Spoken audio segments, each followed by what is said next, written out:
Guys, ഞാനും എൻ്റെ front അമലയും കൂടി നമ്മുടെ കോച്ചിങ് ക്ലാസ്സിലെ ക്രിസ്മസ് സെലിബ്രേഷൻ വേണ്ടി പോയത്. ഞാനാണെങ്കിൽ കുറേ നാളെ ക്ലാസ്സിൽ പോയിട്ട് അപ്പോൾ എല്ലാവരും കണ്ടതിന് എക്സൈറ്റ്മെൻറ്റിലായിരുന്നു. അപ്പോൾ പിള്ളേരുടെ എനിക്ക് ഡാൻസും കാര്യങ്ങളൊക്കെ ഉണ്ടായിരുന്നു. അപ്പോൾ എല്ലാവരും തകർത്ത് പ്രാക്ടീസ് ചെയ്ത്. അൺഫോർച്ചുനേറ്റ്ലി എനിക്ക് പ്രാക്ടീസിനൊന്നും പോകാതിരുന്നതുകൊണ്ട് ഞാൻ ഡാൻസിനില്ല. പക്ഷെ എന്നാലും ഇവിടെയൊക്കെ ഡാൻസ് കാണാൻ വേണ്ടി ഞാൻ ഓടി എത്തിയതാണ്. പിള്ളേർ തകർക്കുകയാണ്, കണ്ടില്ലേ ഗൈസ്? പ്രാക്ടീസൊക്കെ അടിപൊളിയായിരുന്നു, പ്രാക്ടീസും കാര്യങ്ങളൊക്കെ.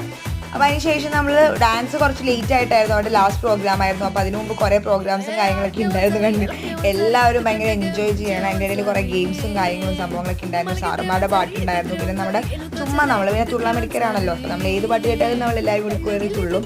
ഭയങ്കര എല്ലാവരും കൂടി എന്താ പറയുക, ഭയങ്കര ഒരു വൈബായിരുന്നു. എനിക്കാണെങ്കിൽ 2 ദിവസമായിട്ട് ഒരു സുഖം ഉണ്ടായിരുന്നില്ല. പക്ഷേ എനിക്ക് വന്നില്ലായിരുന്നെങ്കിൽ പിന്നെ നല്ലോണം മിസ് ചെയ്യുമെന്നറിയാം, അതുകൊണ്ടാണ് ഞാൻ വന്നത്.